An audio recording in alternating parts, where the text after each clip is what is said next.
अस्सलाम वालेकुम नाज़रीन व सामीन, मैं हूं मेजबान Ali Sahil and welcome back after a very very short break.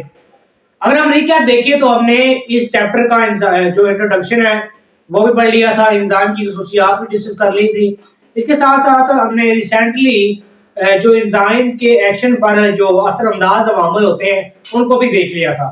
लेकिन आज हम देखेंगे कि एंजाइम एक्शन का जो मैकेनिज्म है वो कैसा है। ठीक है, तो as a long question, as a short question और एमसीक्यूज को भी हमने इस टॉपिक में कवर करना है साथ साथ। ठीक है, तो सबसे पहले जो लिखा हुआ है जी enzyme as a short question, enzyme का जो मैकेनिज्म है तो वो कैसा है, शॉर्ट क्वेश्चन के लिहाज से हम देखने लगे। पहला जो पहले लिखा हुआ है, तो पहले लिखा हुआ है जी जो हमारे पास एक एंजाइम है। ठीक है, ये हमारे पास एंजाइम है। अब ये है उसकी एक्टिव साइट जहां पर किसी सबस्ट्रेट ने आके लगना होता है यहाँ पर। ठीक है, अब ये हमारे पास सबस्ट्रेट है जिसने आके यहाँ लगना है, जिसकी कैटालाइसिस होगी। ठीक है, जिसने प्रोडक्ट्स में हमने कन्वर्ट करना है जिसको, ये हमारे पास है सबस्ट्रेट। अब ये लगेगा यहाँ पर, ये यहाँ पर लगेगा तो एक ऐसा हमारे पास बन जाएगा। ठीक है, तो इस मॉलिक्यूल को हम कहते हैं, जिस मॉलिक्यूल के साथ हमारे पास एंजाइम के साथ सबस्ट्रेट लगा होता है तो उसको हम कहते हैं जी सिंपली एंजाइम सबस्ट्रेट कॉम्प्लेक्स। अब इस एंजाइम के साथ सबस्ट्रेट लगा हुआ है, इसकी होगी कैटालाइसिस। कैटालाइसिस होने के बाद ये हमारे पास जो सबस्ट्रेट इसके साथ जुड़ा हुआ था, उसकी कैटालाइसिस होने के बाद ये हमारे पास प्रोडक्ट्स दो कन्वर्ट हो चुके हैं। ठीक है, तो ये हमारे पास है प्रोडक्ट्स दो। ठीक है, ये हमारा सिंपली एंजाइम ये रिएक्शन के बाद कभी भी खत्म नहीं होते थे, और या इसका सिर्फ फिजिकली चेंज हो सकता है लेकिन केमिकली ये कभी भी चेंज नहीं होता। ठीक है, तो हमारे पास ये एंजाइम वैसे आ जाएगा, इसके साथ कोई और सबस्ट्रेट आके लग जाएगा, उसकी कैटालाइसिस होगी तो हमारे पास वो भी प्रोडक्ट्स बन जाएंगे। ठीक है, तो ये था हमारे पास एज ए शॉर्ट क्वेश्चन।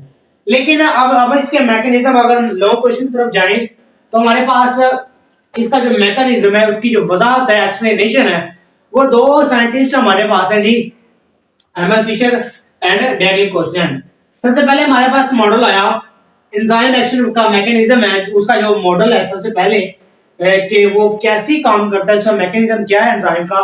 तो 1894 में हमारे पास एमएल फिशर आए, उन्होंने लॉक एंड की मॉडल जो पेश किया। इसके मुताबिक हमारे पास जितने भी एंजाइम हैं उनकी जो एक्टिव साइट होती है वो लचकदार नहीं होती। ठीक है, ऐसे जैसे हमारे पास एक लोग है, उसकी मखसूस की होती है। ठीक है, वो उसी की से खुल सकता है लेकिन किसी दूसरी की से ओपन नहीं होगा। ठीक है, लेकिन बाकी हमारे पास इसमें लॉक एंड की मॉडल इसी तरह का है कि हमारे पास जितने भी एंजाइम है उनकी जो एक्टिव साइट वो लचकदार नहीं होती, वो मखसूस होती है, ताकि जो एंजाइम है, जो सबस्ट्रेट है, वो दोनों एक तरह के होते हैं, एक दोनों में मुकम्मल तौर पर फिट हो सकते हैं। ठीक है, तो ये हमारे पास है lock and key model.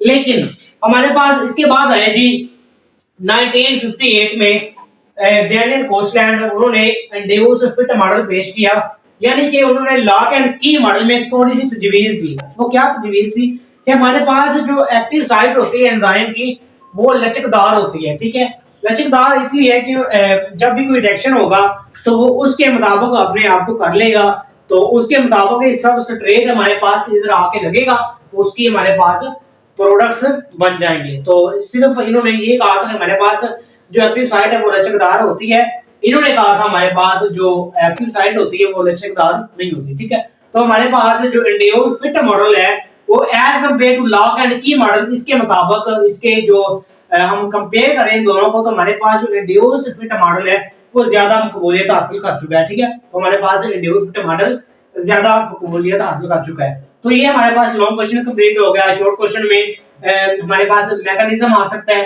And lock and key model short question ज्यादा बन सकता है, इंड्यूस फिट मॉडल ज्यादा बन सकता है।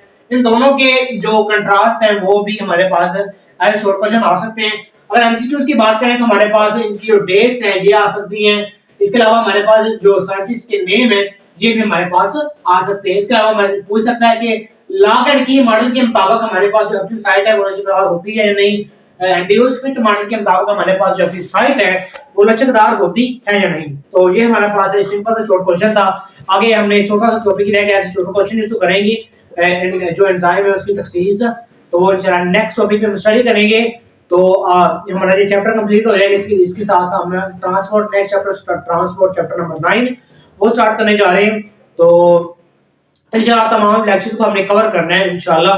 तो अभी चैनल पर नए आए हैं तो चैनल को सब्सक्राइब कर दें, लाइक और शेयर लाजमी करें और कमेंट में अपने इजहार वो जो ओपिनियन है आपकी वो लाजमी दिया करें ताकि हम नई नई चीज़ों को कवर कर सकें। ठीक है, तो ओके जी, अल्लाह हाफिज़।